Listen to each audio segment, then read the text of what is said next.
L'intention de recherche, c'est un filtre. C'est-à-dire que si tu n'adresses pas l'intention de recherche, tu ne rentreras même pas dans le top 10 de Google. C'est le trafic qui convertit, d'où le fait que je m'intéresse particulièrement à l'intention de recherche. J'ai aucune idée du trafic que font mes clients. Je connais leur position et je connais le nombre de leads qu'ils font, mais le trafic, je ne sais pas du tout parce que ça m'intéresse pas tellement. Arrêtons de nous palucher sur j'ai fait un exploit dingo. La priorité, c'est le business de ton client. Est-ce que tu as une méthode applicable, tu vois, sur n'importe quel type de mots-clés ? La première étape. Yes, salut et bienvenue à toi sur BizCare, le podcast business qui prend d'abord soin de toi avant de prendre soin de ton business. Toutes les semaines, j'invite des entrepreneurs ultra inspirants dans leur parcours qui vont nous parler d'investissement, de mindset, de business, de chiffre d'affaires, de développement personnel, de développement spirituel ou encore professionnel dans un seul et même but, te donner les 20% de pépites qui vont te permettre de mettre en place 80% pour te permettre d'être un meilleur humain. Sans plus tarder, je te dis rendez-vous à ton épisode et je te dis à plus tard. Allez, salut! Hello! Salut, salam, shalom à tous! Bienvenue sur BizCare, le podcast SEO, business et entrepreneuriat. Aujourd'hui, j'accueille une légende du SEO. Voilà. Tu vois, c'est pour bien préparer. Non, vraiment, honnêtement, j'accueille une légende du SEO. J'accueille la personne qui m'a le plus bluffé en conférence SEO. Laura Blanchard, je la connaissais par ses articles, par abondance. Mais par contre, je l'ai jamais vue en conférence. Je l'ai vue en conférence la première fois chez Elliot Bobier au SEO by Night en février 2024. Elle m'a fait une intro du futur. J'ai fait waouh! Et franchement, tu m'as impressionné. J'ai eu beaucoup de compliments là-dessus. Et donc, du coup, ceux qui veulent savoir l'intro et tout, mettez-moi en commentaire, je vous dirai après. Donc, aujourd'hui, j'accueille pour moi la référence francophone sur toute la partie intention de recherche. Aujourd'hui, j'accueille notre cher Laura Blanchard. Salut! Salut! C'est moi, bonjour! Vous en faites trop. Comment ça va, Laura? Ça va. Je reviens de vacances. Premier jour de reprise du boulot. C'est un peu déprimant, mais bon, je suis avec toi. Du coup, ça m'amène un peu de soleil et de baume au cœur, de rigoler et de dire des conneries. Tu m'as donné une idée. Je vais changer ma baseline. Je vais m'appeler le soleil du SEO. Tu vois? Je sais pas si tu parlais de SEO au soleil du SEO. Alors, Laura, pour rappeler ton CV très vite fait, consultante SEO, tu es cofondatrice de l'agence Cozy à Nantes. Tu es également cofondatrice du centre de formation Alfie, si je dis pas de bêtises. Ouais. Et tu as repris le site de référence en SEO avec ton équipe, bien sûr, le site de référence abondance.com. Et tu es passionné de SEO. Mais moi, je me pose une question quand je dis tout ça. Est-ce que tu arrives à dormir? On me demande souvent comment on fait tout ça. Oui, je dors très bien. J'ai une vie perso épanouie aussi. On est juste plusieurs, en fait, donc c'est plus facile. Chez Cozy, on l'a monté en 2017, on est 4. Donc on se répartit les tâches, tout simplement. On bosse pas tous sur tous les sujets. Il y a des sensibilités, donc certains vont faire plus ou moins de choses, que ce soit sur Alfie, sur Abondance. Sur Cozy, par contre, on a tous le même job. On est tous consultants et on fait tous la même manière de gérer les clients et tout ça. Cool, magnifique. Eh ben, ok. Bon, bah, du coup, le secret, qu'on vous lance pas tout seul. Voilà, de pas s'entourer. Regarde, 2 minutes 45, déjà un banger. Tu vois? Voilà, pendant encore une heure, vous en aurez d'autres. C'est dur, d'être solopreneur et en fait, quand t'es 4, tu vas pas 4 fois plus vite, tu vas 8 fois plus vite. C'est hallucinant, c'est impressionnant. C'est des intérêts composés, hein. Ça, c'est ça, c'est clair et net. Mais par contre, Laura, on va se refaire notre podcast. On va parler business, comment s'entourer et tout. Mais aujourd'hui, recentrons un peu. Je t'ai convoqué sur le BizCare Podcast pour parler intention de recherche. Parce que voilà, aussi, j'avais pas fini ta presse. T'es aussi conférencière et tu interviens sur plein de salons assez, connus et reconnus en France et à l'international. Notamment au SEO Corp et aussi au SEO by Night qui est devenu SEO Summit où je t'ai rencontré. Et en fait, là où je me suis dit waouh, il a des choses à apporter à notre audience, c'est parler en long, en large, en travers de l'intention de recherche sur Google et de comment justement bien l'appréhender. Donc en fait, le but aujourd'hui, tu vois, c'est de voir ensemble des cas pratiques, tu vois, que tu as pu avoir, remettre en fait l'église au centre du village, en fait, et nous dire en fait en quoi ça doit être indispensable dans tout travail de search qu'on fait. Et donc du coup, avant de commencer sur tout ça, je te propose de nous faire une petite présentation. Enfin, moi, je te présentais très vite fait de ce que je connais d'extérieur et de ce que tout le monde connaît. Mais au-delà de ça, Laurent Blanchard, qui es-tu? Les Français veulent savoir. Tu veux des secrets inavouables parce qu'il y a peu de chances que je les balance pour que ça se retrouve sur YouTube après. Hein. Écoute, très rapidement, j'ai voilà, désormais 36 ans. Je suis nantaise, toute l'équipe, on est tous situés à Nantes. Je fais du SEO depuis 2012. J'ai commencé en agence, une agence qui s'appelle Synaudience qui m'a tout appris. Mais non! Ah je savais pas ça. Mais on a failli être collègues, toi et moi. Ouais, avant Picaïs, ouais. Ok, ouais, on s'est, du coup, tu y étais quand Picaïs a racheté ou je suis partie juste avant le rachat. Je suis partie fin 2016 ou 15, fin 2016, octobre 2016, je crois, je suis partie. Et du coup, le rachat était à peu près à ce moment-là et ça a dû se finaler en 2017. Ah, on a failli se croiser, c'est un truc de ouf. Et puis l'équipe Picaïs, elle est plutôt cool. Donc voilà, j'ai commencé l'école du SEO là-bas. Un peu par hasard, je commençais mon alternance. Enfin, je finissais mon master en 2012. Je cherchais une alternance. Je suis tombée là-bas. Il m'avait fait faire un petit test de SEO. Elle m'avait dit, bon, ton test était vraiment nul à chier, mais t'as l'air super, donc on t'embauche. J'étais là, ok, merci. Bon. Et heureusement parce que j'en ai fait une carrière. Pas du tout vexant. Mais voilà, ça a commencé comme ça, sur un malentendu finalement. Et donc j'ai quitté, j'ai fait 1 an et demi chez l'annonceur, qui a vachement changé ma manière de voir mon métier, parce qu'avant j'avais l'impression un peu de vendre des livrables, alors que là j'ai vraiment pris en charge tout un site internet. J'étais chez un pure player dans le déménagement, je faisais vivre mon boss. Quand je suis arrivée là-bas, il m'a dit, Laura, tu fais vivre 20 personnes. Donc t'as pas de te planter parce qu'on est 100% en ligne. Donc va falloir que tu réussisses, quoi. Wow. Pas du tout la pression. Pas du tout la pression, non, tranquille. Fort. Et puis voilà, j'ai fait 1 an et demi et après j'ai eu l'occasion de monter Cozy. Donc on a monté Cozy à 3, puis à 4 parce que Maxime nous a rejoint 1 an et demi après. Et nous, notre truc, c'est le SEO et l'UX. C'est le trafic qui convertit, d'où le fait que je m'intéresse particulièrement à l'intention de recherche et en fait plus largement à la sociologie et au marketing, au comportement en fait des consommateurs. Voilà pourquoi on est là aujourd'hui. Le trafic converti. Et là, tu vois déjà, je pense que tu as mis en PLS bouche ouverte, arrêt cardiaque, bouche à bouche, beaucoup de personnes. Là où beaucoup de personnes disent, il faut du trafic, il faut ramener des gens, il faut du trafic. Toi, tu dis, le trafic qui convertit. Ouais. Justement, quelle est ton approche par rapport à ça? C'est quoi un trafic qui convertit selon toi? Déjà, moi, j'ai aucune idée du trafic que font mes clients. Je connais leur position et je connais le nombre de leads qu'ils font, mais le trafic, je sais pas du tout parce que ça m'intéresse pas tellement. Par contre, les positions, c'est un peu la condition obligatoire en SEO. Et donc, l'intention de recherche a tout son rôle à jouer puisque le but, c'est de se positionner sur des mots-clés qui vont convertir. Ce qui veut dire que la première étape, c'est on n'essaie pas de se positionner sur 5000 mots-clés. On va déjà en adresser 250 qui sont ceux qui sont le plus proches de la conversion. Donc moi, ce que j'aime bien faire avec mes clients, c'est tableau blanc, on trace une ligne. À gauche, c'est tous les mots-clés qui ne pressentent pas une conversion, et à droite, c'est tous les mots-clés qui pressentent une conversion, quelle qu'elle soit. Idéalement une vente, mais ça peut être une inscription en emailing. Et en fait, on va tous les placer comme ça, et on va prendre la moitié qui est proche de la conversion, et on va dire, ok, on commence par ça. Et tant qu'on n'est pas top 5 là-dessus, on n'attaquera pas les autres. Wow. C'est un peu comme ça qu'on travaille. Non, mais par exemple, ouais, vas-y, je te laisse continuer. Par exemple, les blogs, je les travaille quasi pas. J'explique à mes clients comment bien rédiger, ils se débrouillent. Ou alors, si on les attaque, c'est jamais la première année, c'est généralement bien après, parce que c'est un trafic qui convertit très peu. On doit être à 1 ou 2% de taux de conversion, donc en fait, c'est pas hyper intéressant. Puis en fait, c'est vachement frustrant aussi pour un consultant SEO d'avoir un taux de conversion à 2% et d'avoir un article sur top 5 des tendances de cet été, alors que tu sais qu'il y a des mots-clés qui vont te ramener plus de bises, quoi. Le SEO pour le business. Ouais, c'est exactement ça. Laura, nos clients. Mais je pense que tous les entrepreneurs, nous, on bosse principalement avec des PME, ils en ont rien à faire du trafic. Eux, ils pensent chiffre d'affaires, ils pensent marge, nombre de produits vendus.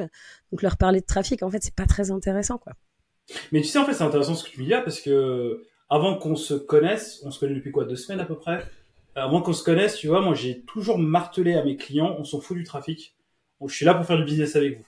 Et même, en fait, les personnes qu'on forme dans le programme SEO Pareto, pareil, en fait, moi, je leur dis, si vous voulez avoir des clients, en quick win, les 3 premiers mois, fixez les mots-clés avec une intention de recherche de transaction. On s'en fout du reste. Le reste, vous pouvez le faire un petit peu plus tard. Mais là, focus ça.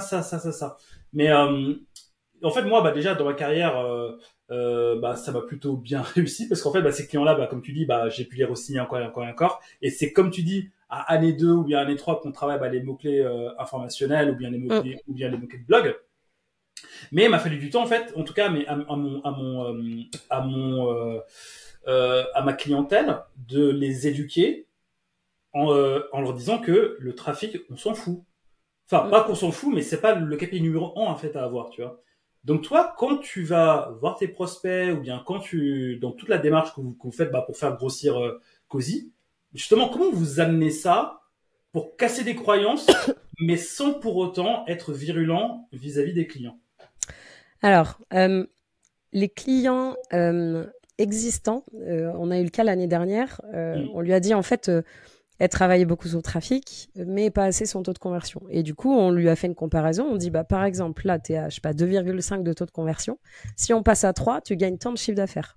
Est-ce que tu penses que ce chiffre d'affaires, disons 200 000 euros, je dis n'importe quoi, tu penses que on va dépenser plus d'énergie à aller chercher du trafic ou à améliorer le taux de conversion?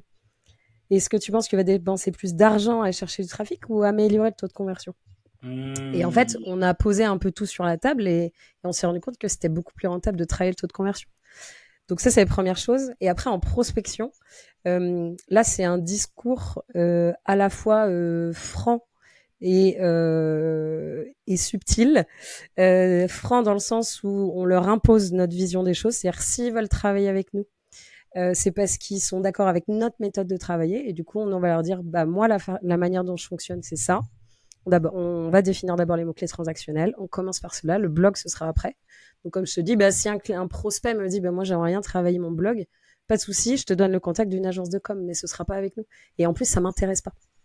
Donc, on a plutôt cette approche très claire de nous, notre manière de fonctionner, c'est celle-là parce qu'on y croit, on sait que c'est celle qui fonctionne. Par contre, si tu veux pas bosser comme ça et si t'as pas ces croyances, en fait, il y a pas de souci. J'ai pas raison et t'as tort. C'est juste 2 manières différentes de l'aborder. Et du coup, on les laisse aller vers d'autres agences. Et c'est OK, en fait. Mais en fait, moi, déjà d'une, bravo pour cette diplomatie. Parce que moi, je pense que j'aurais été moins diplomate que toi. Et de 2, moi, je trouve que c'est une approche franche, directe, mais en même temps ultra clean, ultra bienveillante et ultra carrée vis-à-vis de toi, vis-à-vis de vos valeurs et vis-à-vis, en fait, de vos clients. Je le respecte lui et je me respecte moi. J'ai mes croyances et je vais l'emmener là où je pense qu'il doit aller. Et en fait, moi, je trouve ça hyper cool parce que tu vas peut-être dire non à plusieurs clients, tu vas peut-être dire non à du chiffre d'affaires, entre guillemets. Mais en fait, en te disant non à ce chiffre d'affaires ou bien non à ce client, tu te dis oui à toi-même. Et en fait, tu bosses sur des projets qui t'intéressent, sur lesquels tu peux te déployer à 2000% pour apporter des résultats. Et quand bien même, je trouve que, selon ma vision des choses, confirme ou bien infirme, je trouve que ces peu de clients finaux que tu gardes, parce que je vois que dans la croyance populaire, c'est trafic. Mais au final, c'est peu de clients que tu gardes, tu vois, c'est des clients beaucoup plus quali avec qui tu peux avoir des résultats, avec qui tu peux avoir des cas pratiques. Et tu vas nous en présenter quelques-uns après, ça va être cool. Et surtout, c'est des clients, j'imagine que leur panier moyen va augmenter avec le temps. Donc forcément, tu vois, en termes de marge, et voire même vous, en fait, en termes de souverain en tant qu'agence, dans tous les cas, vous êtes gagnant, en fait. En fait, c'est de la logique. C'est si je commence par les mots-clés qui me ramènent du chiffre d'affaires, je vais faire du chiffre d'affaires que je vais pouvoir ensuite réinvestir sur des choses qui vont me ramener du chiffre d'affaires plus tard. C'est pour ça qu'un blog, je vais pas commencer par ça parce que ça va pas me ramener assez de chiffres pour payer moi ma presta de l'année d'après. Et deuxième chose, faut aussi garder en tête que nous on est 4, on n'a pas d'autres salariés chez Cozy et ça reste, et c'est comme ça depuis 7 ans. Donc on n'a pas aussi la pression d'avoir toujours des clients, d'être obligé de dire oui parce qu'on veut recruter et parce qu'on veut grossir. Donc on sait aussi que c'est un luxe tu vois, on n'a aucun client où l'objectif c'est que du trafic. Comme je te dis, intellectuellement ça m'intéresse pas. Et on va dire cet égoïsme bienveillant, c'est aussi bénéfique parce que mes clients, je les choisis aussi, tu vois.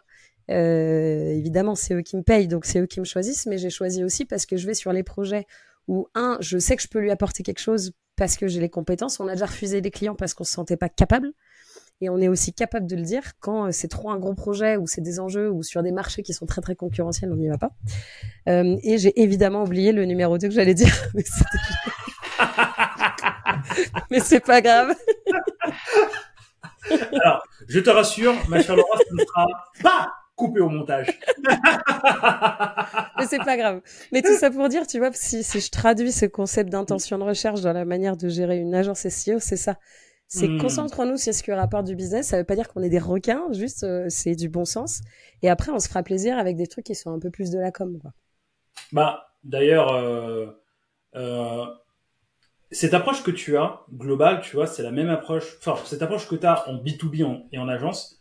Moi, j'ai la même approche, en fait, en formation, quand je forme des gens au SEO et pour choper des clients.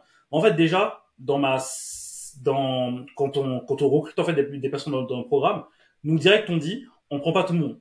On sélectionne les gens, tu vois.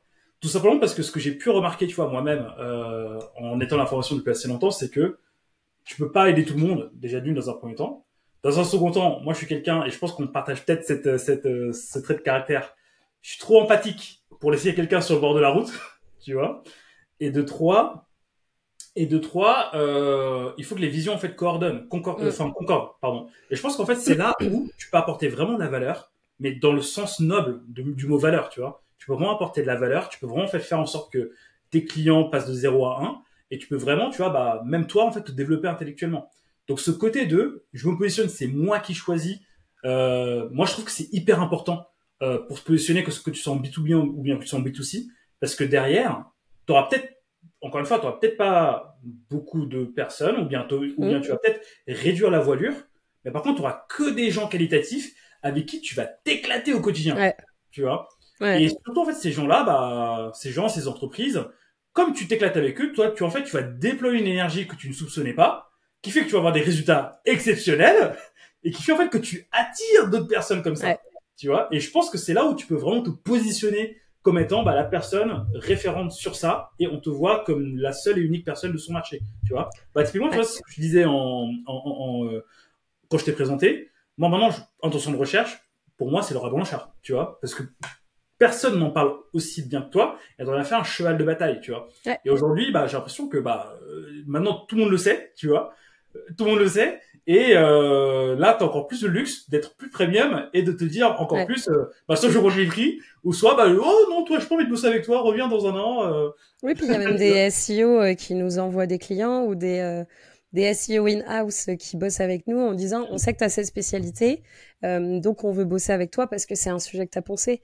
Évidemment, je suis pas la meilleure, mais en fait, c'est pas ce qu'on demande. On demande de quelqu'un qui va creuser un sujet le plus possible. Et du coup, c'est quand même hyper agréable. En effet, au tout début, les conférences qu'on faisait, c'était sur du SEO hyper générique. Et un jour, on a tilté, on s'est dit, mais en fait, si on parle de SEO pour débutants, on va tirer que des débutants. Parlons de ce qui nous fait kiffer. Et là, on a commencé à parler de conversion. Et là, on a eu des leads grâce aux conférences. On a dit, OK, c'est ça qu'il faut qu'on choisisse. Et donc, nous, c'est SEO UX, SEO conversion.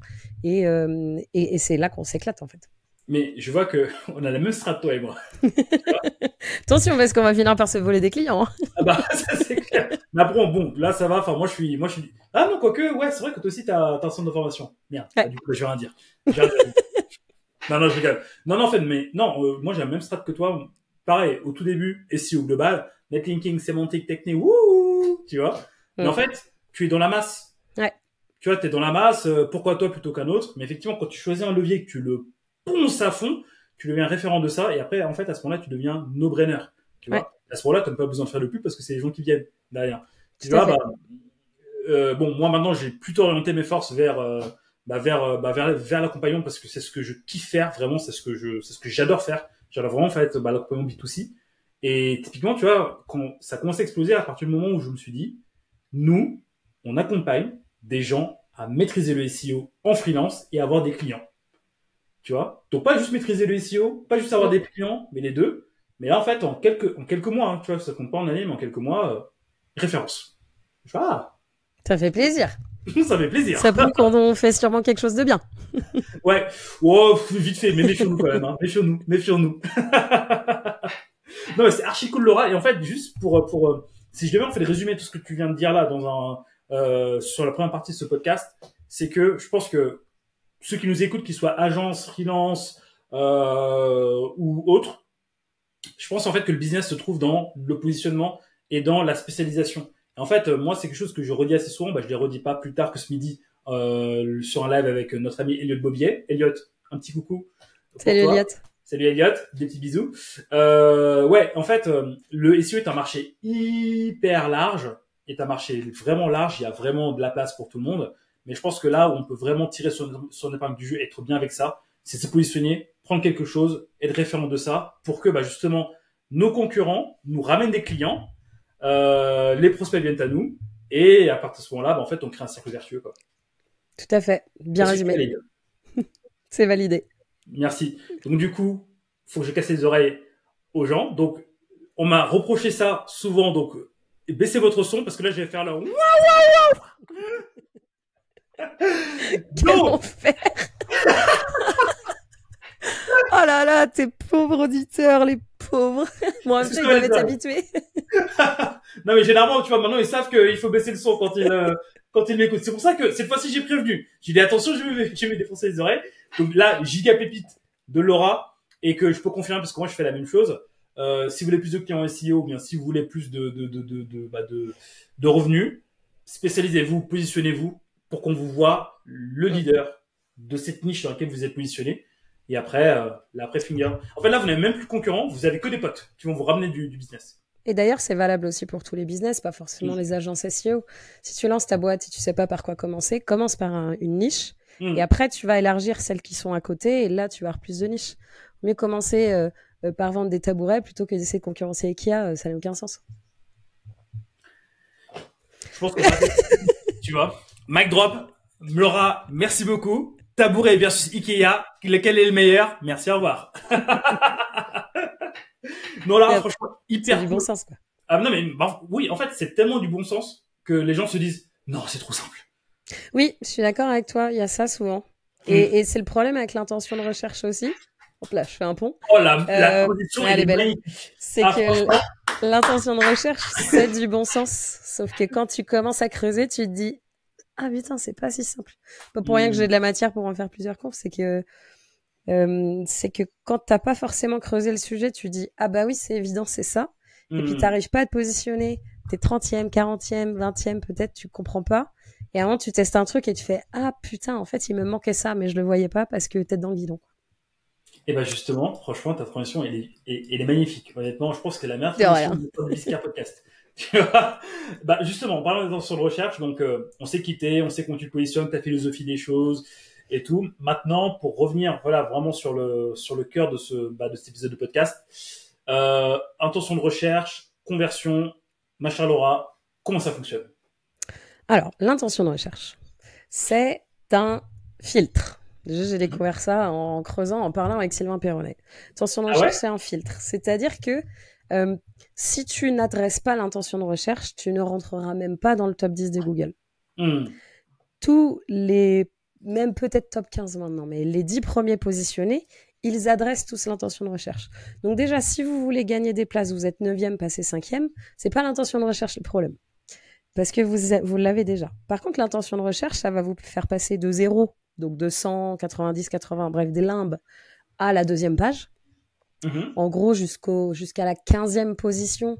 Si t'es pas encore 15e, il y a peut-être encore du travail à faire sur l'éditorial, parce que, entre autres, l'intention de recherche, on l'adresse avec l'éditorial. Pour replacer le contexte, l'intention de recherche, c'est qu'est-ce que veut un internaute quand il tape un mot-clé? Et comment est-ce que nous, SEO et Webmaster, on répond à l'intention de recherche? C'est répondre aux besoins et répondre aux problèmes qu'ont les personnes qui cherchent un mot-clé. Si quelqu'un cherche peluche, il veut sûrement acheter une peluche, mais pas que. Par contre, si quelqu'un cherche assurance auto pas cher jeune conducteur, je sais exactement ce qu'il veut. Et donc là, je vais pouvoir répondre plus facilement à l'intention de recherche. On parlait tout à l'heure des choix des mots-clés. C'est toujours plus simple aussi parce que c'est moins concurrentiel, ça les SEO le savent, d'attaquer des mots-clés qui sont beaucoup plus précis, donc la longue traîne, parce qu'il y a moins de concurrence. Mais en fait, aussi parce qu'il n'y a qu'une et demie intention de recherche, et du coup, tu sais quoi mettre sur ta page. Alors qu'en réalité, les gros mots-clés, ceux qui vont nous ramener vraiment du business, généralement, il n'y a pas une seule intention de recherche. Si je prends un exemple, là, je bosse pour un client, je viens de commencer une presta. Maintenance informatique. Maintenance informatique, il y en a deux. Je veux trouver un prestataire de maintenance informatique et je veux savoir ce que c'est la maintenance informatique. Ou alors, je veux savoir ce que c'est la maintenance informatique parce que j'ai besoin d'un mec qui le fait, mais je veux comprendre ce qu'il fait avant de lui demander un devis. Et donc, la première étape, c'est déjà de comprendre quelle est l'intention derrière le mot-clé. Et quand il y en a plein, généralement, il va falloir essayer d'adresser toutes les intentions. C'est pas toujours possible. Sandrine Bertrand me donnait un super exemple. Elle bosse pour les spas. Le problème de spa, c'est qu'il y a la SPA. Il y a les spas gonflables que tu mets dans ton jardin et il y a les spas celui où tu te rends pour aller te faire un massage. Tu vas pas pouvoir vendre des spas dans un spa qui héberge des chiens de la SPA. Tu vois, ça va pas être possible. Donc, des fois, il y a des exceptions.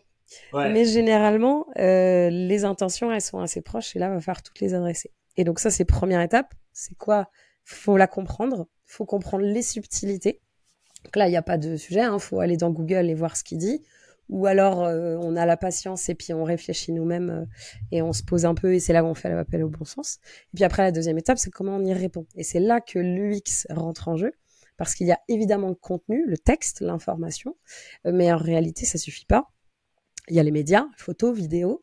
Souvent, il y a des résultats vidéo. Ça veut sûrement dire qu'il va falloir mettre une vidéo sur la page. Et puis, il y a aussi tout ce qu'on propose comme expérience sur la page. Si quelqu'un cherche simulateur Primo, il va pas vouloir se taper 2500 mots qui donnent des tableaux avec des exemples de tarifs. Il va falloir mettre un simulateur. Et ça, j'en parlais à la conférence à Orléans. Il y a des intentions qui sous-entendent un besoin d'interaction. S'il n'y a pas l'interaction sur la page, c'est fini, tu passes plus. Ça marche plus. Donc là, en 2024, avec tous les mises à jour qu'il y a eu cette année... J'y crois pas trop. En gros, quand j'avais fait la conf en février, on était entre 70 et 80% du top 10 qui avait la fonctionnalité. Les pages qui restent, j'ai pas creusé, mais à mon avis, soit il y a un historique de malade, soit il y a un taux d'interaction qui est quand même intéressant sur la page, mais qui est lié à autre chose. Mais en tout cas, c'est généralement des très gros. Si on est un très petit et qu'on n'a pas de calculateur de Primo, c'est impossible. Donc du coup, ça veut dire qu'aujourd'hui, si je comprends bien, là, tu avais pas l'historique des pages qui peuvent se positionner sur l'intention de recherche qui n'est pas celle de l'internaute. Donc ça veut dire que là, pour ceux qui n'ont jamais fait le SEO, qui veulent commencer à en faire, il y a les petits sites qui viennent de se lancer. Si on veut faire les choses bien, donc si on veut viser un top 3, indispensable aujourd'hui de cibler la réelle intention derrière le mot-clé et construire sa page en fonction de ça. En fait, là, tu viens de nous dire aussi que l'UX est hyper important dans ça, donc ce que tu proposes dans ta page au-delà du contenu.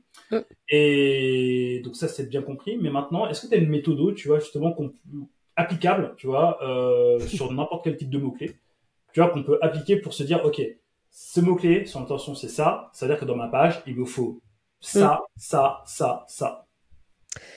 J'en ai une qui fait appel que au bon sens, mais un petit peu de réflexion. Et en fait, c'est une méthode que je fais avec mes clients.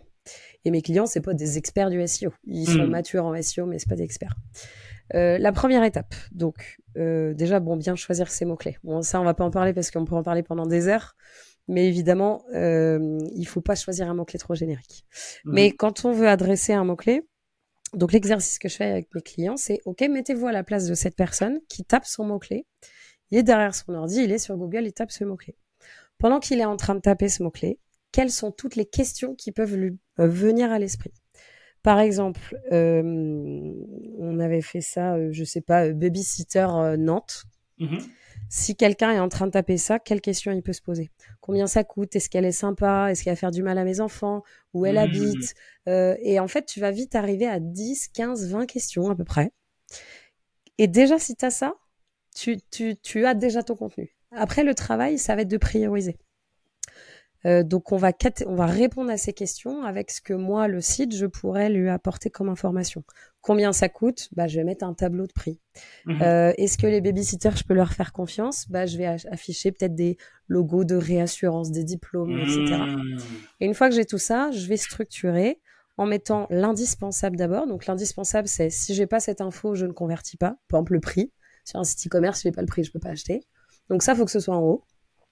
Ensuite, je vais mettre ce qui est important. L'important, c'est ce qui va rassurer la personne qui est sur mon site, les fameux diplômes, certificats. Et ensuite, ce qui est accessoire, donc c'est les réponses aux autres questions, et je les mets en bas. Et déjà, en faisant ça, tu as construit ta page. En t'assurant que les réponses aux questions proposent les bons formats, tu as quasiment déjà fait l'ergonomie de ta page. Parce qu'en fait, si un client se demande, je prends un autre exemple, jupe femme, quelle est la matière, je vais mettre le texte, mais je vais aussi mettre des photos, qui est le format le plus intéressant. Donc en fait, en faisant ça, j'ai listé toutes les questions qui se posent, j'ai répondu à ces questions. Quand je réponds à ces questions, j'imagine le meilleur format pour que l'information elle rentre. Et une fois que j'ai fait tout ça, je vais les ordonner. En fait, tu as conçu ta page à ce stade-là. La prochaine étape, c'est juste de rédiger et de faire une maquette, tu vois. Mais là, tu as toutes les infos. Donc, si vous êtes débutant en SEO et que vous y connaissez rien, faites simple, faites cette méthode-là. Elle marche à chaque fois. Et au moins, vous êtes sûr de bien adresser l'intention de recherche. Et après, il y aura tous les enjeux du SEO, technique, netlinking, évidemment, qui arrivent. Mais au moins, vous aurez un site qui plaît à vos utilisateurs. Et dernier tips, génial, en fait. Dernier tips qui est assez cool que j'avais appris dans un incubateur à Nantes. Parce que, comme on disait, c'est bien d'avoir du trafic, mais il faut savoir qu'ils convertissent. Si t'es pas sûr de ce que tu racontes, tu lances un nouveau produit, c'est pas clair, etc. Achète 50, 100 euros de pub sur Facebook et travaille ton message dans ta pub et regarde si ça convertit. Si ça convertit, t'es sûr que le trafic SEO que tu vas récupérer, il va convertir. Donc, continue sur ce que tu es en train de faire. Mais en fait, déjà, merci pour cette masterclass en quelques minutes. En fait, comme tu dis, c'est du bon sens. C'est vraiment du bon sens. Tu vois, quel service je rends, tu vois. Et en fait, aujourd'hui, quand je parle en fait avec des prospects ou bien quand je parle avec des personnes qui sont dans le SEO par exemple, ils me disent mais qu'est-ce que je dois faire en SEO pour remonter et tout, le mot-clé je le mets où? Mais en fait, j'ai envie de dire, en tout cas, de ce que tu me dis, on remet l'utilisateur au centre. Qu'est-ce qu'il veut derrière pour que tu puisses créer la meilleure réponse possible, tu vois. Et je vais revenir un petit peu en arrière quand tu disais que l'intention de recherche c'est un filtre. D'ailleurs, ça je ne savais pas du tout. Merci. C'est Sylvain qui te l'a dit ou Guillaume? Ouais, c'est Sylvain. En fait, je le voyais pas comme ça. Et quand il m'a dit, Laura, réfléchis, l'intention de recherche, si tu l'atteins pas, t'es pas dans le top 10. Donc, en fait, c'est un filtre. Alors, c'est pas littéralement un filtre. C'est pas Google qui met un filtre. Par contre, comme il a toutes ces statistiques de clics, évidemment, si personne clique sur toi, tu rentreras pas. Donc, on voit ça comme un filtre. On pensait que c'était une sorte de 4e pilier du référencement, alors que pas du tout. Ça fonctionne comme un filtre. Putain, mais c'est hyper intéressant. Ouais. C'est hyper intéressant, tu vois. Et il a toujours une bonne manière d'expliquer les choses et je me suis dit, c'est l'analogie parfaite, ouais. Faut que je l'invite lui d'ailleurs. Faire 4 ans du SEO. Donc ouais, intention de recherche. Oui. Filtre. Et filtre, j'oublie le fil de ce que je disais, tu vois. Voilà, Laura. Bienvenue dans mon équipe. Voilà. Voilà au centre. Non, je vais quand même rebondir sur un truc. Tu avais parlé de mettre ce dont l'internaute a besoin au début de ta page. Je vais reprendre, tu vois, l'expression simulateur pré-auto ou pré-auto. Est-ce que tu recommandes, en tout cas, les types de sites sur lesquels j'ai pu bosser sur tout ce qui est prêt, banque, simulation et tout, j'avais tendance, tu vois, à mettre le texte, puis après mettre le simulateur soit au milieu, soit à la fin. Comme effectivement, tu vois, tu viens de dire que l'intention de recherche, c'est qu'est-ce que l'internaute veut, tu consommes l'anatomie de ta page. Là, j'aurais tendance à changer ma manière de voir les choses et de me dire, si la personne cherche simulation, pré-IMO, pré-auto, j'aurais tendance en fait à mettre mon simulateur au tout début. Tu vois. Qu'est-ce que tu en penses de ça justement? Ouais, je suis d'accord avec toi. Après, c'est conflictuel dans mon esprit. Je t'explique. Une des premières confs que j'ai, une des premières belles confs dont j'étais très fière que j'ai faites, elle s'appelait Je ne suis pas qu'un bloc de contenu. Parce que moi, ça me frustrait quand on faisait des refontes, on disait oui, le SEO, on mettra le texte en bas. Et non, vous êtes cons en fait, parce que dans le texte dont on a besoin, il y a de l'information dont la personne a besoin pour décider. Donc potentiellement, il manque des choses. Donc oui, tu te dis, tu vas mettre le texte en bas. Mais comme dans ce texte, il y a peut-être des trucs cool, pas forcément. Donc là, si on reprend l'exemple du simulateur, c'est pas une serve sur laquelle j'ai déjà bossé. Donc là, j'imagine, oui, en effet, il faut que tu commences par ça. Néanmoins, la personne, quand elle est en train de faire, ou par exemple, elle a fini sa simulation, elle a peut-être besoin d'autre chose. Et donc, c'est à toi, par le texte, de l'emmener en bas, parce que sûrement qu'en bas, tu y réponds, vu que tu as dû développer une sémantique monstrueuse et de dire, c'est quoi l'étape après le simulateur, par exemple. Donc, en fait, tu peux faire cohabiter des interactions, des médias avec du texte à partir du moment où ce texte est utile à l'internaute. Et du coup, ça, tu peux le laisser en haut. Mais en effet, les petits paragraphes en haut de 3 lignes, bon, bah, soyons honnêtes, personne ne les lit.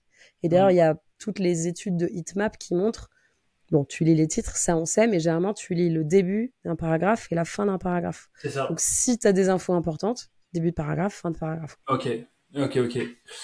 Franchement, limite, là, tu m'as donné envie d'arrêter le podcast et d'aller AB tester des trucs. Tu vois, aller AB tester des pages, tu vois. Genre même au simulateur au début, au milieu, à la fin, qu'est-ce qui fait le lien dans Google. Là, tu me demandais des exemples. Il y en a un, parce que là, je t'ai expliqué une petite méthode.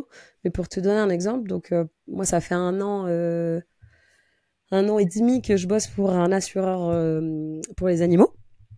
Donc, on voulait se positionner sur assurance chien et évidemment, étant notre plus gros mot-clé, en attendant que ça prenne, je bossais sur les plus petits mots-clés. Là, on est 2e sur assurance chien pas cher, c'est 350 recherches par mois, hein, c'est pas monstrueux, mais on l'a fait sans lien. En tout cas, sans lien direct vers la page. Le domaine a évidemment des backlinks. Quand tu dis lien, c'est sans maillage ou sans backlink? Sans backlink. Ok. Évidemment, il y a des liens internes. Mais genre, on n'a pas bourriné en lien vers la page pour avoir besoin de se positionner. Par contre, le travail en fil rouge de l'intention de recherche a été fait de la manière suivante. Première étape, tu fais ton contenu. De toute façon, ta page, elle est pas en ligne, tu sais pas ce que ça va donner, donc tu cherches pas à faire le contenu parfait. Tu fais un contenu qui te plaît. Tu mets en ligne et après, tu vas venir le travailler. Et d'ailleurs, ça vient d'un article que j'avais vu en 2020, la technique de la fourmilière. Il faudrait que je te retrouve l'URL, mais bref, c'est très simple. C'est tu regardes la longue traîne dans sa Search Console et tu viens enrichir ton contenu. Et donc, on était 15, 14, 12, ça remontait, ça allait tranquillement, mais c'était pas dingue. Et du coup, j'ai refait un petit peu l'exercice que je viens de te dire. Quelqu'un qui tape assurance chien pas cher, qu'est-ce qu'il veut? Et j'y avais pas pensé, je sais pas pourquoi, mais parce que j'avais la tête dans le guidon, je dis, ben, en fait, il veut connaître le prix que ça coûte. Sauf que quand t'as une assurance, ben, les prix, ils sont tous sur mesure, quoi. Et du coup, je suis allée voir un peu les concurrents. Il y avait des tableaux de prix, donc moi, je mets des tableaux de prix. Bon, ça gagne quelques positions et pas plus. Et puis, en fait, il arrêtait pas de changer ma balise title. Ça me saoulait un peu. Du coup, je me suis dit, bah, je vais mettre mon prix de base en haut et près de mon titre. Comme ça, il ne changera pas ma title.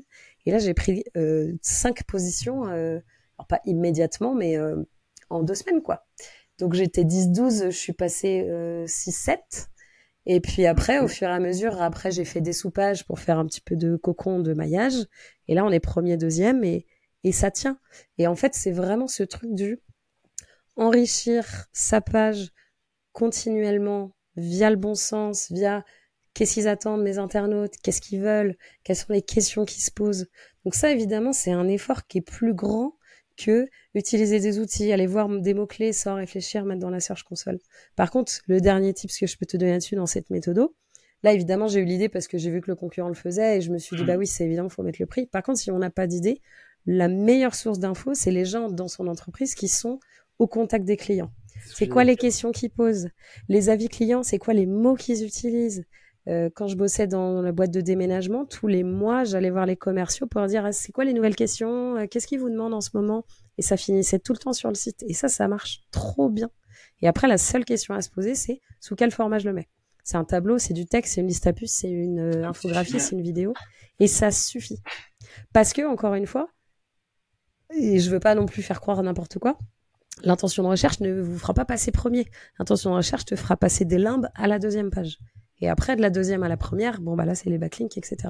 Mais au moins, tu peux arriver en haut de 2e page, donc 10, 11, 12, en améliorant ça. Et là, tu sais que si, sans faire trop d'efforts de backlink, t'es 10, 11, 12, ton contenu, il est nickel. Et après, c'est du maillage interne et du backlink. Attends, mais là, tu nous as... Là, tu vas me donner une méthode. En gros, j'ai un mot-clé, je le connais pas. La première chose que je dois travailler, intention de recherche, ok, je suis en top de la 2e page. Là, tu peux améliorer du maillage interne, du backlink, tout ça pour grappiller petit à petit. Mais waouh, en fait, limite, là, tu es en train de remettre à jour la définition même du consultant SEO. En fait, c'est pas juste un geek dans son coin avec ses outils et tout, mais en fait, c'est plus en fait je dirais même un consultant marketing, tu vois, qui doit discuter avec tout le monde pour créer le meilleur contenu possible et s'attirer les faveurs de Google et après forcément les faveurs des utilisateurs. Quand j'ai commencé il y a 12 ans, il y avait encore ce débat. Les SEO, c'est des devs qui font du marketing ou des marketeurs qui font du dev. Aujourd'hui, le débat, il est plus là. Ça peut pas être qu'un dev, ça peut pas être qu'un marketeur. Non, mais moi, venant du marketing, j'ai mis mon marketing au service de ça. Il y a peut-être des gens qui sont moins marketeurs, qui vont trouver d'autres techniques pour faire les choses là, peut-être un peu plus bourrines, mais ça va quand même marcher. Mais moi, c'est pas ma sensibilité, donc c'est pas comme ça que je vais faire les choses, quoi. Et en tout cas, cette manière-là de le faire, simplement s'intéresser aux gens à qui tu vends des trucs, et ben ça marche bien. Intéressez-vous aux gens, les amis. Ouais. Intéressez-vous aux gens. Ouais. Avant de rentrer dans les cas que tu as, que t'as prévu de nous montrer là, je voulais avoir ton avis sur un point. Les intentions que présentent les outils, tu vois, et ce ranking SEMrush ou quoi, bullshit ou pas? Alors, Oui, c'est moi, désolé, je me permets de t'interrompre juste 2 petites secondes pour te dire que si tu aimes l'épisode, n'hésite pas à t'abonner à la chaîne YouTube, à nous mettre un petit like ou à nous mettre 5 étoiles sur la plateforme de podcast de ton choix. Sans plus tarder, je te remets à ton épisode. À tout de suite. Alors, comment dire? déjà, je suis pas les outils, je sais pas si c'est dur à faire ou pas, donc je veux pas cracher dans la marmite alors que c'est des outils que j'utilise. Je les trouve pas exceptionnels. Néanmoins, ça s'améliore de plus en plus, mais aussi parce que, en fait, comment dire, nous, la classification utilisée en France, qui n'est d'ailleurs pas celle de Google, donc informationnelle, transactionnelle, en réalité, il y a que ces deux-là qui sont utiles. Ça aide pas tant que ça. Moi, à quoi je m'en sers, c'est à m'assurer d'utiliser le bon template. S'il y a une intention, par exemple, s'il y a une intention et transactionnelle et informationnelle, tu peux créer 2 contenus parce qu'il y a les 2 intentions et te positionner avec 2 pages. On va y revenir, j'ai un exemple. Donc, c'est pas que c'est bullshit, c'est que c'est pas très utile. Parce que vu que moi, cet usage, je laisse, c'est pour choisir le template. En fait, j'ai pas besoin qu'un outil me le dise. Je vois très bien sur ma serve si c'est des pages catégories, des pages produits ou un article de blog. Et deuxième chose, dans le sens où c'est bullshit et que c'est pas actionnable, c'est que moi, ce qui m'intéresse, c'est pas savoir si c'est transactionnel, c'est savoir si j'ai une chance forte ou moyennement forte de convertir. Donc, un mot-clé, je vais essayer de trouver un exemple de 2 mots-clés transactionnels, mais qui n'ont rien à voir. C'était un SEO qui m'avait dit chaussures de randonnée, genre taille chaussures de randonnée, un truc comme ça. Potentiellement, c'est un mot-clé qui peut marcher avant l'achat. Mais par contre, chaussures de randonnée, je sais plus c'était quoi la longue traîne, mais bref, c'était un mot-clé aussi qui sous-entendait, qui était transactionnel, mais qui était après l'achat. Et du coup, ça n'a aucun intérêt de se positionner là-dessus parce que la personne va pas acheter ma chaussure de randonnée. Donc en fait, cette classification transactionnelle ou informationnelle, elle est pas toujours très pertinente. Un dernier exemple. Quand je bossais dans le déménagement, on avait 2 gros mots-clés qui étaient devis déménagement et estimation déménagement. Devis déménagement, la personne a été prête à recevoir un devis et elle allait convertir de ouf. Par contre, en Google Ads, ça coûtait hyper cher. C'était genre 8 ou 9 € le clic. Estimation déménagement, on convertissait beaucoup plus. Par contre, on vendait beaucoup moins parce que la personne, elle voulait juste un prix. Sur le papier, ces 2 mots-clés-là, ils sont transactionnels. Sauf que moi, devis déménagement, je suis sûre que après que la personne ait demandé le devis, elle va me prendre une prestation de déménagement. Alors qu'estimation déménagement, je suis pas sûre. Donc en fait, je m'en fiche que les 2 soient transactionnels. Moi, je veux bosser à fond devis déménagement. Estimation déménagement, je le verrai après. C'était long, mais je pense que tu as capté le. Non, mais c'est hyper cool parce que là, moi-même, en fait, tu confonds ma vision. Moi, en fait, la technique que j'ai en avant-vente avec un client, c'est que je lui fais un petit loom de 5 minutes où je montre des outils, je montre ce qui va pas, et je lui montre en fait ce qu'il aura gagné en fait à bosser avec moi ou pas.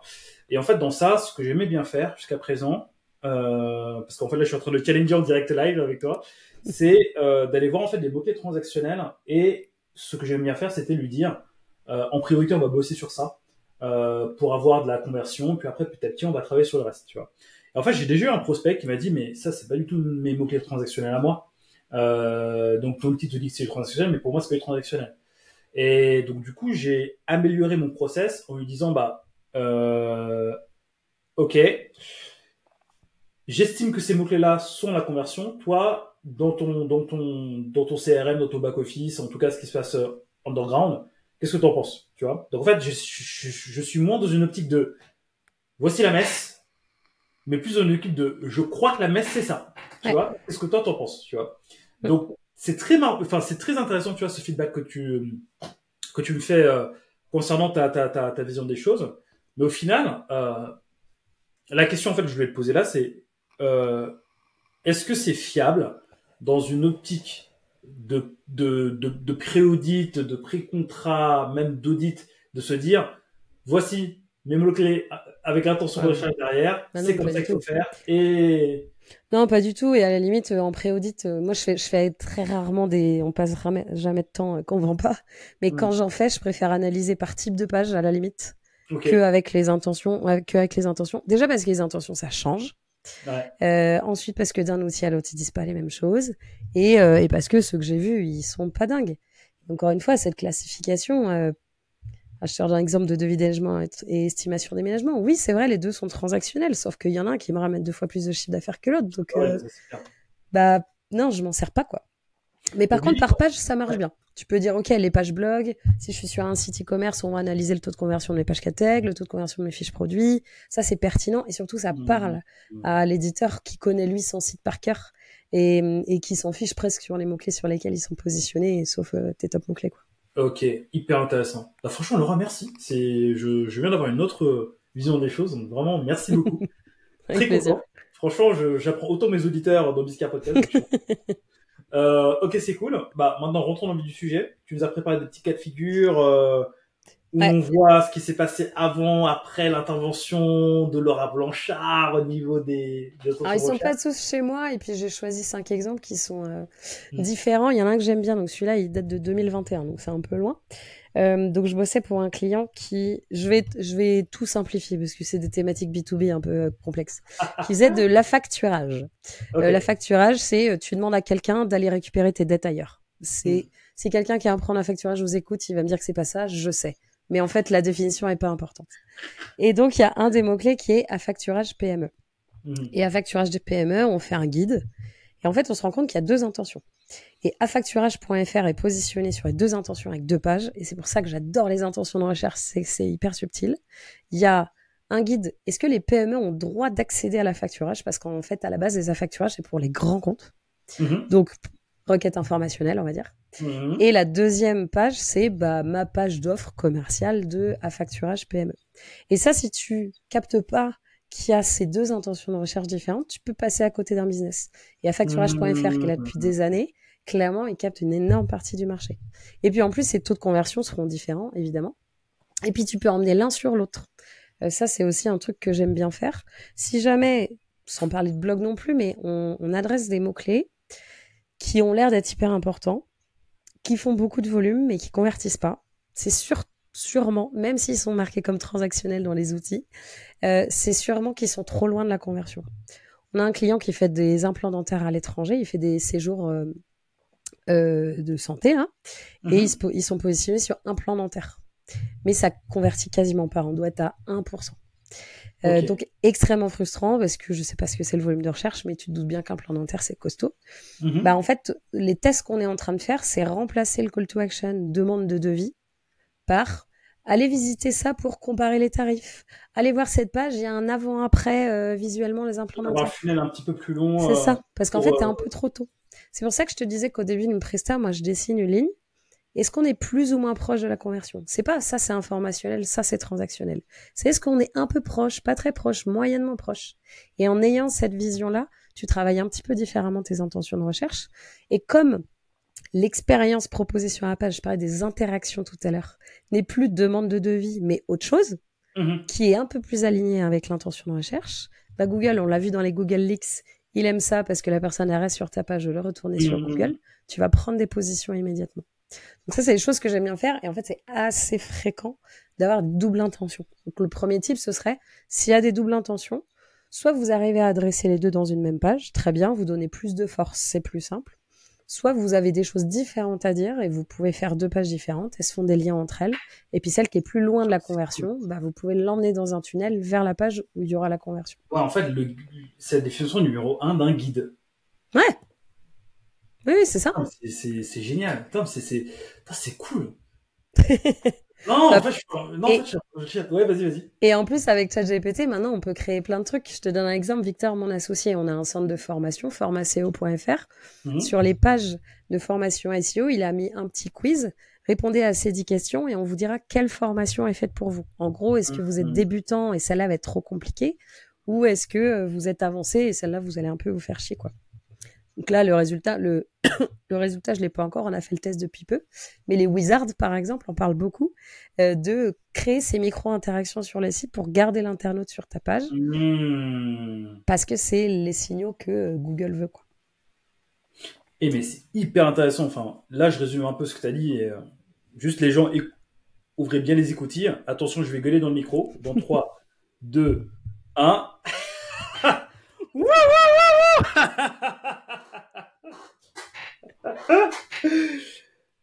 Double intention de recherche. Option 1, je split mon contenu entre, je sais pas, 50% de mon contenu informationnel, le reste du transactionnel. Ou option 2, j'ai un contenu informationnel, par exemple, un transactionnel, enfin, j'ai un contenu, et pour éduquer mon internaute et pour l'amener vers notre contenu, pour l'aider dans sa prise de décision, micro-interaction, avec un CTA du genre, ça peut peut-être t'aider, boum, deuxième contenu, et là, à la fin, on peut mettre donc le point de conversion. Ouais. Oui, parce que tu fais peur, ça saoule tout le monde. Tu as une recherche qui est, tu vois, un plan dentaire, tu as la demande de devis tout de suite, tu sais que tu vas être appelé, que c'est chiant, machin. Toi, tu veux juste qu'on te donne un prix, tu vois. Donc, mettre un lien vers comparatif des tarifs et tu as des tableaux de prix, bon, bah, c'est plus cool. Et là, une fois que je suis arrivée au tableau de prix, bah, là, je pousse peut-être vers une autre, et enfin, j'arrive à la demande de devis, quoi. Putain, c'est cool. Ok, bah, franchement, tu es en train de changer complètement ma vision du SEO, donc, je suis content. Et tu m'avais demandé des exemples e-commerce. Des exemples. Alors, ce qui est chiant en e-commerce, c'est que c'est des exemples qui datent un peu parce que maintenant tout le monde le fait. En fait, moi, j'ai découvert le concept d'intention de recherche en 2015 parce que Kevin Jourdan, qui gère aujourd'hui Dotmarket, avant de créer des sites de niche, il avait fait un article. C'était ces X mots qui témoignent d'une intention d'achat. Là, je me suis dit, tiens, c'est marrant ce sujet. Et puis le tableau, c'était acheter, devis, estimer. Donc, je l'avais imprimé et collé sur mon bureau. Et c'est là où j'ai découvert le monde des intentions. Et en 2017, quand on a monté Cozy, on avait 2 clients e-commerce. Un type mano-mano, pour faire très simple. Et l'autre qui vend, et ça, c'est la thématique que j'adore sortir en conférence, il vend des cosmétiques à base de bave d'escargot. C'est original, mais ça vient de la Corée du Sud, voilà. C'est un truc, ça marche très bien, c'est niché. Et en fait, il y a du collagène dans la bave d'escargot et du coup, ça aide à effacer les rides. Donc, le premier exemple, on devait créer des guides pour se positionner sur choisir perceuse. Pas de problème, 2500 mots, gros pavé, on y va, machin. Ça cartonne. Le site avait déjà une bonne autorité, ça monte. Et comme je te disais, nous, on fait pas du contenu pour le trafic, mais du contenu pour de la vente. Il me dit, OK, c'est bon, on est top 5. On était top 7-8. Mais moi, je veux vendre, quoi. Pas de problème. Donc, on a réussi avec des carousels de produits. On met des vidéos, on met des call to action. Et on a dû prendre 2 positions à ce moment-là. Parce qu'en fait, à cette époque-là, l'intention commerciale pour les sites e-commerce, elle n'était pas hyper bien adressée. Et en fait, choisir perceuse étant mi-commercial, mi-informationnel, on était les premiers à faire des vrais guides qui mélangent les 2 expériences. Et une expérience d'achat, tu réponds à l'intention commerciale et tu crées l'interaction sur la site. Et une expérience d'information, parce que choisir perceuse, même si tu dis la meilleure perceuse, c'est celle-là, en fait, ça dépend des goûts de chacun, enfin des besoins de chacun. Donc, il y a quand même besoin d'apporter de l'info. Et sur bave d'escargot, c'était pareil. C'était bave d'escargot plus tous les problèmes de peau. Bave d'escargot acné, bave d'escargot rides. On était sur un PrestaShop à l'époque. On avait un blog et des pages e-commerce. Et du coup, on a créé un template sur mesure qui était vraiment un mélange de l'expérience que tu as sur une page categ et que tu peux avoir sur un guide. Et du coup, le résultat, on a multiplié par 3 les taux de conversion, un truc comme ça. C'était hallucinant. On est passé de 0,5 à 1,5 ou on est passé de 1 à 3, je sais plus exactement. Mais on a tout pété. C'était génial. C'était dans le cadre d'une refonte aussi. Et là, on a carrousel de produits, les bienfaits. Et à chaque fois, les bienfaits pour le visage. Hop, à côté, il y avait là les produits pour le visage. Les bienfaits pour les vergetures. Et ben là, on avait les produits pour le corps, etc. Et en plus, intellectuellement, c'est hyper cool à faire. En plus, nous, on est un peu relou sur l'UI et le design, donc on a pu faire un joli truc, tu vois, on s'est fait plaisir. Et on a vu tout de suite les changements. Du coup, en e-commerce, c'est vrai qu'il y a beaucoup plus cette scission entre les mots-clés sur lesquels on va positionner des pages categ et des fiches produits, où là, c'est assez clair, l'expérience, on la connaît, et d'ailleurs, faut pas être trop original, sinon tu perds les internautes. Par contre, toutes ces requêtes qui sont à côté, un peu avant la conversion, où la personne a besoin d'informations, là, tu t'éclates. Et là, il faut faire des pages sur mesure. Et vu comment les CMS évoluent, tu peux carrément te faire plaisir. Et là, tes taux de conversion, tu les éclates, quoi. Donc ça, c'est très, très cool. C'est magnifique, ça. Ouais, on était très fiers de ce cas-là. Ok, donc cas numéro 1, j'ai l'impression que t'as pas rajouté du contenu, t'as juste en fait redispatché le contenu. Et tu vois, en fait, juste proposer les bonnes choses au bon endroit, au bon moment, pour améliorer ton taux de conversion. Et après, forcément, améliorer tes positions et puis améliorer tes taux de conversion. Donc, parce que le truc de... Ouais, vas-y. Le truc de la bave d'escargot, à la base, c'était un article de blog. Okay. Et du coup, on l'a transformé en template hybride. Donc, en effet, on a réécrit un peu, mais on n'a quasi pas rajouté de texte. D'ailleurs, j'en parlais à Orléans. C'est ce que Sylvain m'avait dit. Il a fait rajouter à un client un carrousel de produits sur une de ses pages. Il est passé de 9 à 3 ou de 9 à 5. Donc, tu vois, je dis une connerie. Finalement, sur la première page, tu peux améliorer ton intention de recherche avec Aligner Position. Finalement. Parce que l'intention a shifté, en fait. T'es passé d'un contenu informationnel à un contenu qui répond à un besoin transactionnel. C'est pour ça que les interactions et l'UX, c'est hyper important. On en revient au simulateur de tout à l'heure. Mais c'est hyper intéressant. Mais en fait, là, dans ce cas que tu viens de nous dire, là, moi, ce que je retiens, c'est que pour gratter des positions, pas de backlink, pas de contenu supplémentaire. Et en fait, c'est ça que je trouve plus fort, tu vois. Pas de contenu supplémentaire, pas de manage interne, tu vois. Rien du tout. Juste réagencer, putain, j'ai du mal. Réagencer les choses et intégrer en fait les éléments que pourront demander que pourront potentiellement demander l'internaute dans sa recherche. Après, c'est moins fréquent. C'est moins fréquent aujourd'hui parce qu'aujourd'hui, les gens sont quand même vachement plus éduqués à l'intention de recherche. Donc, généralement, c'est déjà sur les sites. Mais c'est vrai qu'en 2017, quand on avait fait, c'était sur la bave d'escargot, c'était j'ai un blog, j'ai des pages categ et basta. Maintenant, tu le trouves un peu moins. Mais en effet, si jamais t'as un client ou si jamais les éditeurs qui nous écoutent ont un blog et qu'ils ont des pages qui se positionnent bien, et sur des mots-clés qui sont pas que informationnels, évidemment, essayer d'enrichir avec des blogs produits, des carousels d'avis clients, tous ces signaux e-commerce, des éléments de réassurance, des infos sur les frais de port, tout ça, ça peut faire gagner quelques positions. Du coup, moi, la question subsidiaire que je veux te poser par rapport à ça, c'est est-ce que pour faire comprendre à Google que ça, c'est un carrousel, que ça, c'est une image et tout, quand on bosse en intention de recherche, est-ce qu'il faut absolument rajouter des rich snippets pour justement, tu vois, des microdonnées? Oui. Alors, je dirais non, parce qu'il y a plein d'exemples qui nous montrent que non. Par contre, moi, je les mets toujours par défaut parce que c'est toujours un plus. Oui, bien sûr. Et c'est pas indispensable. Oui. Par contre, s'il y a des avis, je le mets toujours. En fait, vu que, par exemple, les avis, je le mets toujours, je me suis jamais posé la question si ça marchait sans. Et c'est sûr que oui. Je pense que ça marche sans. Mais en fait, ça coûte pas grand-chose de mettre des microdonnées. Ce serait con de s'en passer, quoi. En tout cas, pour moi, sur ma vision des choses, c'est un no-brainer. Tu vois, il faut mettre les... Ouais, je suis d'accord. Il faut mettre les micro-formats. Tu vois, il faut toujours les mettre. mettre. Je suis d'accord avec toi. Et tout à l'heure, j'ai dit rich snippet. Ouais, j'ai des... T'as dit rich snippet, ouais. Pardon, micro-format. My bad. Je me suis trompé. Micro-format. Il faut les mettre à chaque fois, tu vois. Mais en fait, ce que je voulais vraiment savoir par ton expérience, c'est est-ce que pour que Google comprenne que ça, c'est un carrousel, ou bien ça, c'est une image, ou bien ça, c'est un avis, par l'exemple que tu donnes, est-ce que c'est une condition sine qua non pour avoir ces 4-5 places dont tu parles, ou bien aujourd'hui, Google est assez intelligent pour voir, pour quand il va crawler, se dire que ça, c'est un avis? Non, il n'y a pas besoin. Ok. Il n'y a pas besoin parce qu'il voit, ah tiens, il y a un prénom, il y a une date, il y a des étoiles. Ça ressemble à un avis, ça. Intéressant. Ben, c'est comme ça que j'imagine que si Googlebot parlait, il se dirait ça. Du coup, j'ai Googlebot qui est là. Ça doit être un avis. Un prénom, une étoile, 2 étoiles. Et je crois que c'est un avis, ça. Ok, waouh. Ok. Mais merci pour ce feedback. Franchement, c'est cool. Est-ce que tu as un autre cas à nous partager? Ouais, attends, je regarde mon écran. J'ai un dernier exemple. Tu peux partager ton écran si besoin. Non, c'est mes notes dans Notion, donc ça n'a pas grand intérêt. Ça, c'est un exemple que j'avais présenté au Black and White SEO en 2022, toujours sur ce thème de la facturage là, mais en gros, eux, donc on avait un peu une stratégie de blog. En gros, on a mis en place une stratégie de guide pour faire du retargeting publicitaire.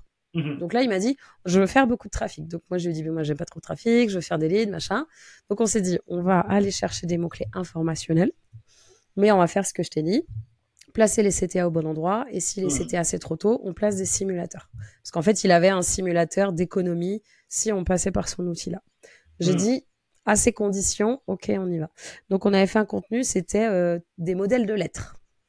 Je déteste faire ces contenus, je trouve ça hyper chiant. Mais bon. Les modèles de lettres, c'est modèle de lettres pour tout. Ok, donc modèle de lettres de, je sais pas, d'émission d'une boîte, je sous-signé, truc. Voilà. Okay. Là, par exemple, c'était un modèle de lettres de mise en demeure quand un client ne te paye pas. Parce qu'il faut passer par un avocat, c'est chiant, machin. Donc là, modèle de lettres. Et du coup, on a fait 2 choses. 1 pour le positionnement et 2 pour le trafic, pour la conversion. Pour la conversion, on a mis en place un heatmap avec Hotjar. On a fait ça sur à peu près tous les guides. Et en fait, là où le point était le plus chaud, c'est ici qu'on mettait le call to action. Ou tout du moins, avant, ils étaient loin. Là, on les a rapprochés à côté de là où on avait l'interaction. On a fait quasi x2 en taux de conversion. Juste parce que, mon attention, elle se concentre là-dessus. Et hop, juste en dessous, donc effort 0, j'ai mon bouton simuler mes économies si nous, on s'occupe de récupérer vos impayés. Hyper cool. Ça, c'était une découverte trop stylée. Mais ta conversion, elle a augmenté, certes, mais est-ce que tes positions ont augmenté derrière? Alors, donc ça, c'est comment on a augmenté la conversion. Et comment on a augmenté la position, c'est un petit peu la technique que je racontais tout à l'heure. C'était améliorer petit à petit le contenu en l'enrichissant avec la longue traîne. Quand on a sorti le contenu, on a passé du temps avec les commerciaux, on les a questionnés. Voilà, quand un client a un impayé, de quoi il est inquiet. En fait, on a fait un persona. De quoi il est inquiet, qu'est-ce qu'il stresse, qu'est-ce que ça met en danger, nanana. Et là, on parlait plutôt à des petites PME. Donc, à côté de la lettre de modèle impayé, il y avait quelle étape vous allez faire après avoir envoyé votre lettre d'impayé, quels sont les risques, quelles sont les informations, que dit la loi et qu'est-ce que vous avez droit de faire. En fait, on a vachement enrichi de par ce que nous ont dit nos clients, de par le persona que mon client avait fait. Et du coup, on a gagné, on est passé devant Legal Start immédiatement parce que dans la conf de Black and White SEO, je disais Legal Start, ils étaient positionnés, je crois que sur une centaine de mots-clés et nous, en 6 mois, on était positionnés sur 300 mots-clés. Et là, avant qu'on se parle, je suis allée voir la page, elle est positionnée sur 736 mots-clés. Wow. Sur un modèle de lettres impayées, tu vois. Donc, juste encore une fois, et puis c'est intéressant parce qu'on sait que la longue traîne, ça convertit plus. Juste en réfléchissant un peu, en se posant sur, OK, c'est quoi les problèmes de mon client? Et c'est ça, parfois, le problème des SEO, c'est que ça demande un effort plus élevé de se poser, d'aller demander à son client qu'est-ce qu'il dit, nanana, que d'utiliser des outils qui sont super parce que moi, je les utilise moi-même, mais tu vois, comme Your Text Guru qui va dire ajoute ce mot, parce que là, t'as pas à réfléchir, quoi. Du coup, tu peux aller plus vite. Alors qu'en réalité, en faisant cet effort-là, ça va plus vite après. Donc, tu prends plus de temps au début, mais tu en as moins à prendre après. Du coup, je te repose la question. C'est quoi un consultant SEO? C'est compliqué parce qu'il y en a plein. Quand j'avais donné ma course, je ne suis pas qu'un bloc de contenu, là, en 2019, j'en avais parlé avec Frédéric Bobet, qui était au stand à l'époque de Your Text Guru. Salut Fred. Et on se disait, ce qui est beau dans notre métier, c'est qu'on est tous consultants SEO, mais il n'y en a pas un qui le fait de la même manière. Ah, c'est clair. C'est ça que je trouve génial. Et c'est ça aussi qui est compliqué pour les entreprises, parce qu'elle va se dire, OK, j'ai 5 offres de prestations, mais 5 me disent des choses différentes. En fait, c'est normal. la manière dont Google fonctionne, c'est la même pour tout le monde. Par contre, la manière de travailler, elle est hyper différente. Et ça veut pas dire qu'il y en a une qui est bonne et 4 qui sont fausses. C'est 5 qui fonctionnent, mais différemment, quoi. Donc, définir un consultant SEO, c'est compliqué. C'est quelqu'un qui ramène du chiffre d'affaires à son client via les moteurs, quoi. C'est tout. Voilà. Moi, j'aime bien cette définition. Quelqu'un qui ramène du chiffre d'affaires à ses clients via les moteurs de recherche. À part les médias et les modèles qui sont plutôt à l'affiliation, etc., où là, tu as besoin de trafic, 95% des PME en France, ils veulent du chiffre d'affaires, ils veulent pas du trafic. Je pense qu'on peut s'arrêter là-dessus. Ça me va. Un consultant SEO, c'est celui qui ramène du chiffre d'affaires. Et bon, je vais rajouter un petit truc, puis après, promis, on s'arrête là-dessus. C'est que, pour moi, en fait, un consultant SEO, surtout les consultants SEO indépendants, c'est ceux qui se positionnent comme étant des partenaires business avec leurs clients. Ouais. Et bon, moi-même, en fait, en étant indépendant, je suis rentré par un audit avec un client. Et là, ça fait 3 ans qu'on bosse ensemble. Parce qu'en fait, à chaque fois, il me demande de nouvelles choses. Tu vois? Ouais, parce qu'il a confiance en toi. Il voit que ça marche. Exactement, voilà. Tu vois? En fait, ce que j'ai fait avec lui, c'est lui ramener du business, un peu comme toi, lui ramener du business sur les choses mais ultra nichées. Tu vois, on a travaillé sur des mots-clés locales qui font 30, 40 visites mensuelles. C'est peu, c'est très peu, mais c'est lui ramener des devis. Avec ça, oui, c'est complètement. Avec ça, il paye ma prestation. Puis après, bah là, il est en train de se développer, tu vois. Et en fait, il prend encore des prestats. Et en fait, là, il est en train de me demander, bah, on veut faire une refonte. À qui penses-tu pour faire le nouveau site? Tu vois? Et je complète et je te jure, après, j'arrête de rajouter des trucs. Si je reprends mon client assureur, là. Ouais. Donc, évidemment, assurance chien, assurance chat, c'est mes principaux mots-clés. Disons que par semaine, ils doivent me ramener, 30 leads. Par semaine, il fait 300 leads. Waouh. Il fait 300 leads en tout. Tout levier confondu. Hein. Attends, je te dis n'importe quoi. Non, je recommence. C'est pas ça les bons chiffres et je veux pas qu'on dise que je mens. Bref. Mon mot-clé assurance chien, assurance chat, mes gros mots-clés où on dépense beaucoup d'efforts, ils doivent me rapporter à peu près 10% de mes leads.